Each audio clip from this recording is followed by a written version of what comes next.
Doctor Baba Saheb Ambedkar open university અને ઇન્ડિયાના ફાઉન્ડેશનના સંયુક્ત ઉપક્રમે યોજાયેલ 9મી આંતરરાષ્ટ્રીય ધર્મ પરિષદ 2025નો આજે ડોક્ટર બાબા સાહેબ આંબેડકર ઓપન યુનિવર્સિટીમાં પ્રાંગણમાં શુભારંભ થયો હતો। આ પ્રતિષ્ઠિત પરિષદનું ઉદ્ઘાટન ગુજરાતના માનનીય રાજ્યપાલ આચાર્ય દેવવ્રતે કર્યું હતું, જેમાં કેન્દ્રીય મંત્રી, આંતરરાષ્ટ્રીય મહેમાનો અને વિવિધ ધર્મના અગ્રણીઓ ઉપસ્થિત રહ્યા હતા।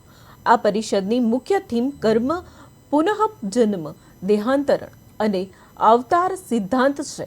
Doctor Baba Saheb Ambedkar open university ખાતે યોજાયેલી આ પરિષદમાં ઉપસ્થિત જ્ઞાન પીપાસુ શ્રોતાઓને સંબોધતા કરતા રાજ્યપાલ આચાર્ય દેવવ્રતે જણાવ્યું કે ધર્મ અને ધમ આ બંને શબ્દો તેના ગહન ખ્યાલ ભારત ભૂમિની વિશ્વ દેન છે।